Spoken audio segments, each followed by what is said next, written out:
உயிருக்குள் உயிர் சுமந்து மனித குலத்தை விருத்தியடைய செய்கிறவள் தான் பெண். அந்த பெண் ஆனகப்பட்டவள் இந்த காரணத்தினாலே அவள் தெய்வமாக தாயாக வணங்கப்படுகிறாள். அதனால் கிராமங்களில் ஒரு பண்பாடு உண்டு. கன்னி தெய்வ வழிபாடு, சக்தி வழிபாடு, தாய்மை வழிபாடு. இதற்கெல்லாம் எவிடன்ஸ் இருக்கா என்றால் இருக்கிறது.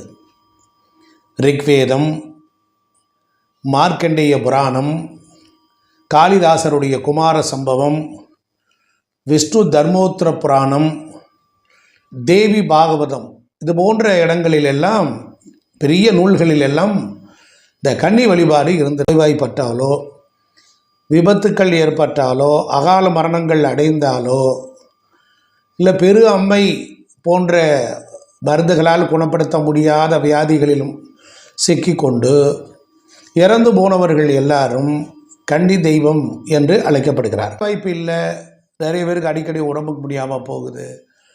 இதற்கெல்லாம் அந்த கன்னி தெய்வ வழிபாடு தடங்கள் தான் காரணம். நிறைய பேர் அபார்ஷன் செய்து கொள்கிறார்கள். நிறைய பேருக்கு குழந்தை பாக்கியமே இல்லாமல் போகிறது. நிறைய குழந்தைகளை கருவில் கலைக்கிறார்கள். அப்படி 6 மாதத்தில் கலைந்து போனது, ஒருவேளை 6 மாத காலம் கர்ப்பத்தில் இருந்து இறந்தது, 1 வருட காலம் குழந்தையாக இருந்து பிறக்கும் போது இறந்தது, 2 வயது வரை வாழ்ந்தது, 3 வயது வரை வாழ்ந்தது. இப்படிப்பட்ட நல்ல பெரிய ஏகப்பட்ட கேள்விகள் இருக்குது. இப்படி குழந்தையாக இருந்து இறந்து போனவர்களை என்ன செய்வது? இல்லை, பூஜை அறை தென்மேற்கு அறையில் தான் வச்சுருப்பாங்க. கன்னி மூலை 8 திசையிலும் இருக்குது. இந்திரன், அக்னி, யமன், நிருதி, வருணன், வாயு, சோமகுபேரன், ஈசான்யன், ஈசான்ய பிரம்மம், நைருதி, மகாவிஷ்ணு என்று 10 திக்குகள் இருக்கிறது. அதனால் அந்த காலத்தில் கன்னி மூலையில் தான் இந்த வழிபாடு நடத்தப்பட்டிருக்கிறது. உங்கள் வீட்டினுடைய தெற்கு திசையும் மேற்கு திசையும் சந்திக்கக்கூடிய பகுதியில் தான் இந்த கன்னி மூலை என்று அழைப்பார்கள். அதற்கு அந்த கன்னி மூலையிலே விளக்கு ஏற்றி வணங்கி வழிபாடு செய்வார்கள். பொதுவாக செவ்வாய்க்கிழமையும் வெள்ளிக்கிழமையும் இந்த வழிபாடு செய்யும் பொழுது ரொம்ப சிறப்பாக இருக்கும். இப்போ திருமணம் ஆவதற்கு முன்னதாக இறந்து போன நம்முடைய முன்னோர்கள், ஆண்கள், பெண்கள், இவர்களையும் கன்னி வழிபாட்டில் சேர்த்து கொள்ளலாம். சிறு குழந்தை 6 வயது முதல் திருமணம் ஆகாத வரையில் உள்ள குழந்தைகள் எல்லாரும் கன்னி தெய்வ வழிபாடு தான். அது எத்தனை வயசானாலும் கன்னி தெய்வ வழிபாடு தான். இதுக்கு வழிபாடுக்கு உரிய விசேஷம் என்ன அப்படின்னா, ஒரு வெள்ளிக்கிழமையோ ஒரு செவ்வாய்க்கிழமையோ நம்ம தேர்ந்தெடுத்து கொள்ளணும். இல்லைன்னா தை மாதத்தில் 2ஆம் நாள் இதை தேர்ந்தெடுத்து கொள்ளணும். ஆடி மாதத்தில் வரக்கூடிய ஆடி மாதத்தில் வர்ற வெள்ளிக்கிழமையில் எடுத்துக்கொள்ளலாம்.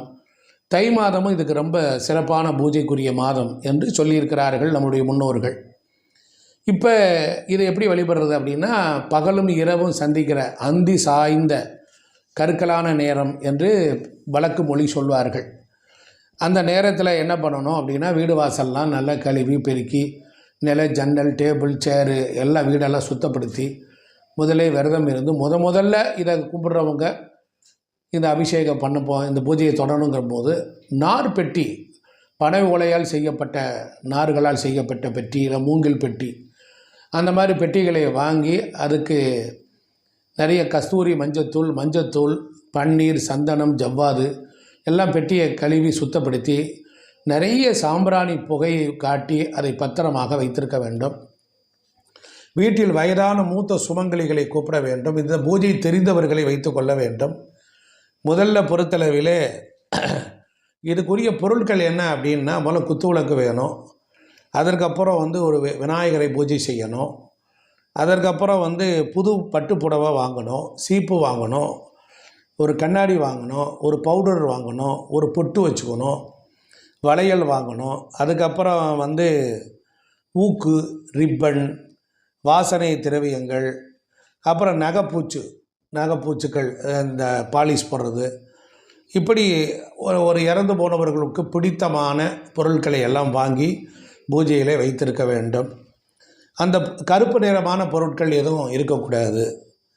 அதே போல் இந்த பூஜையில் பிடித்த தின்பண்டங்களை எல்லாம் அதையும் நாம் பூக்கள், பழங்கள் இதெல்லாம் நிறைய சேர்த்து வைத்து கொள்ள வேண்டும். அதே போல் குடும்பத்தினர்கள் சேர்ந்து தான் வணங்க வேண்டும். தனியாக ஒருவராக செய்யக்கூடாது. அப்படி பண்ணும்பொழுது விநாயகரை வணங்கி பாடிவிட்டு, விளக்கை ஏற்றி வணங்கிவிட்டு, அதற்கப்புறம் இந்த பெட்டியில் பூஜை செய்யும் பொழுது நம்முடைய தாய் தந்தையர்கள் நம்முடைய குலதெய்வத்தை எல்லாம் வணங்கிவிட்டு அதற்கப்புறமேல் என்ன பண்ணோம், வாங்கிய பட்டு மற்றும் அணிகலன்களை இந்த கன்னி நார் பெட்டி அப்படிங்கிற அதில், இல்லைன்னா பனை ஓலையில் செய்த பெட்டி, அந்த மாதிரியான பெட்டிகளில் பெரிய அளவில் வச்சு அதற்குள் இந்த பொருள்களை எல்லாம் எல்லாத்தையும் வச்சு தீபாரதனை காட்டி தேங்காய் பழம்லாம் உடைச்சி நீர் விழாவி பால் இதெல்லாம் வைத்து இந்த நம்முடைய கன்னி தெய்வங்களை எண்ணி வணங்கிட்டு எல்லாருக்கும் விபூதி பிரசாதம்லாம் கொடுத்துட்டு அந்த பொருள்களை எல்லாத்தையுமே அந்த பெட்டிக்குள் வைத்து ரொம்ப பவ்யமாக சத்தம் இல்லாமல் ரொம்ப அழகாக உரிமையோடு கருணையோடு அன்போடு தயவோடு சிந்தனையோடு அருவத்தில் அவர்கள் எல்லாரும் நிற்பார்கள். அவர்கள் எல்லாம் மனமோந்து ஒரு 10 நிமிடம் அழைக்க வேண்டும். அந்த வீட்டில் சகுனம் கொடுக்கும். அந்த வீட்டில் உள்ள குழந்தைகளுக்கு யாருக்காவது மூச்சு வாங்கி அவர்கள் அருள் வருவார்கள். இப்படியாக அந்த தெய்வம் வீட்டிற்குள் வரும் பொழுது காற்று வீசும். அதே போல் நல்ல நறுமணங்கள் அதிகமாக வரும்.